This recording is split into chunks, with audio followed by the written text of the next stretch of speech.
Hello students, Kalna কলেজের B Ed সেকশনের পক্ষ থেকে তোমাদের সকলকে স্বাগত। আমি তিতাস মাঝি।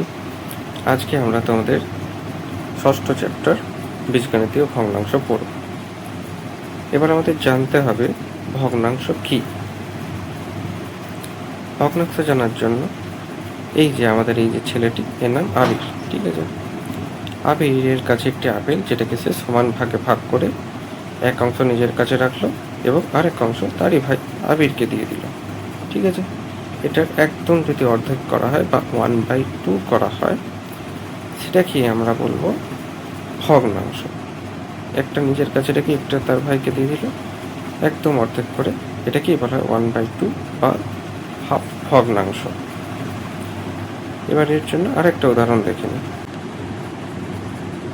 মনে করো এই বৃত্তটি 3 অংশ রং করা হলো। এই বৃত্তটির 4টি অংশ, তার মধ্যে 3টি অংশ রং করা। এইবার এই বৃত্তের টোটাল অংশ হচ্ছে 4টি। ঠিক আছে, তাহলে এই 4টি অংশের মধ্যে 3টি অংশ রং করা হলো। ওকে, এবার এই যে 1/4টা, এই যে 1/4টা, এটা হচ্ছে যে অংশটা রং করা হয়নি, সেই অংশটা। ঠিক আছে, তাহলে এই যে 3/4, 1/4 রং করা হয়েছে, হয়নি, এই দুটোই হচ্ছে ভগ্নাংশ। ঠিক আছে, এই 3 আর 1কে বলা হয় লব, আর নিচে এই যে 4, এগুলোকে বলা হয় হর। একটি ভগ্নাংশ পড়তে গেলে এই জিনিসগুলোকে আমাদের খুবই ভালোভাবে মাথায় রাখতে হবে। এবার এই যে লব বা হরে যদি বীজগাণিতিক প্রতীক বা বীজগাণিতিক রাশি মানে থাকে, তখন সেগুলোকে আমরা বলবো বীজগাণিতীয় ভগ্নাংশ। ঠিক আছে, যেমন ধরো উপরে লবের মধ্যে এ এবং হরের মধ্যে বি, বা লবের মধ্যে 2a, হরের মধ্যে a+b, এইগুলোকে বলা হয় বীজগাণিতীয় ভগ্নাংশ। আচ্ছা, এবার আমরা সমতুল ভগ্নাংশকে সেটা জানব। ঠিক আছে, এবার দেখো এই যে 1 নাম্বার চিত্র, এটি একটি বর্গক্ষেত্র।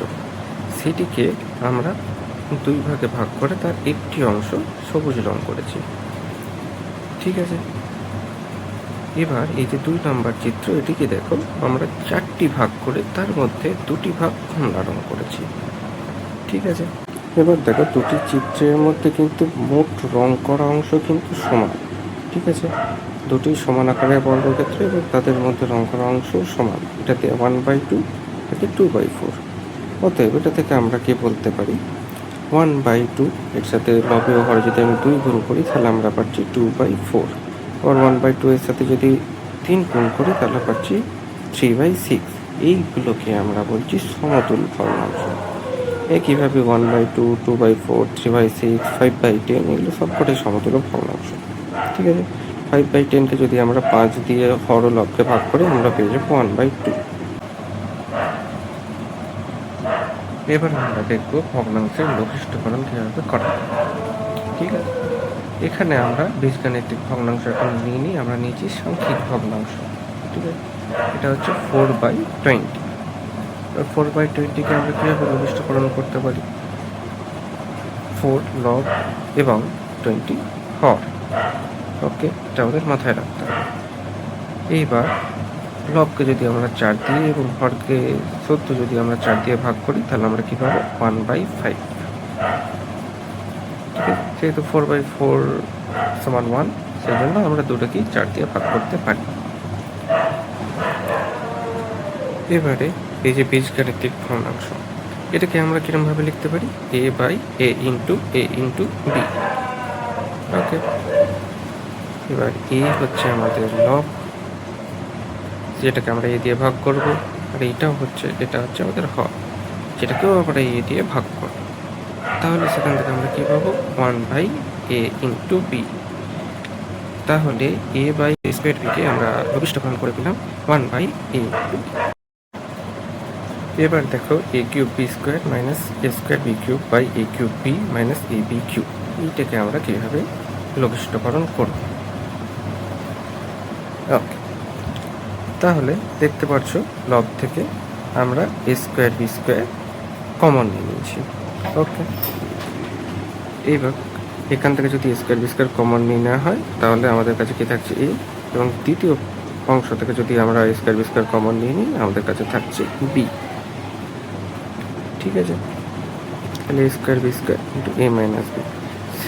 সেমভাবে আমরা হর থেকে এ বি কমন নেব। এ কমন নিলে প্রথম অংশ থেকে থাকছে এ স্কোয়ার এবং তৃতীয় অংশ থেকে থাকছে বি স্কোয়ার। ওকে, এবার দেখো এ স্কোয়ার বিকে আমরা এ প্লাস বি ইন্টু এ মাইনাস বিতে ভেঙে নিলাম। এবার আমরা ওপরেও এ মাইনাস বি এবং নিচেও এ মাইনাস বি দেখতে পাচ্ছি। তাছাড়াও দেখতে পাচ্ছি ওপরে এ স্কোয়ার বি স্কোয়ার, যেটাকে আমরা লিখতে পারি A B into A B. ওকে, তাহলে ওপরের এ মাইনাস বি ইন্টু নিচের এ মাইনাস বি কেটে যাবে এবং উপরের এ স্কোয়ার বি স্কোয়ার থেকে এ বি কেটে যাবে। ওকে, এবার লব থেকে যদি A B into A minus B এবং হর থেকেও যদি A B into A minus B যদি আমরা ভাগ করে দিই, তাহলে লব থেকে আমরা পেয়ে যাব এ বি। ঠিক আছে, কারণ এ মাইনাস বি কেটে যাবে, এ বি কেটে যাবে।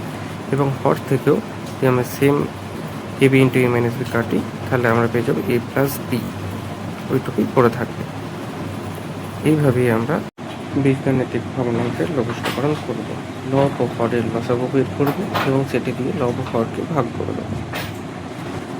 এটি ভগ্নাংশের লঘিষ্ঠকরণের মূল নিয়ম। এবারে আমরা দেখব অনেকগুলি ভগ্নাংশকে কীভাবে সাধারণ হর বিশিষ্ট ভগ্নাংশে পরিণত করতে হয়। যদি 2 বা তার বেশি ভগ্নাংশ থাকে, সেটার জন্য আমাদের হরগুলির লসাগু নির্ণয় করতে হবে। ঠিক আছে, লসাগু নির্ণয়ের পর প্রত্যেকটি ভগ্নাংশের হর দিয়ে সেই লসাগুকে ভাগ করতে হবে। এটি হচ্ছে আমাদের দ্বিতীয় ধাপ। ওই ভাগ করার পর যে ভাগফল পাওয়া যাবে, সেই ভাগফল দ্বারা ভগ্নাংশের লব ও হরকে গুণ করতে হবে। এটি হচ্ছে আমাদের সাধারণ হর বিশিষ্ট ভগ্নাংশের নিয়ম। ওকে, এইবার এটা দেখার জন্য আমরা একটা উদাহরণ দিয়ে সেটা বুঝব।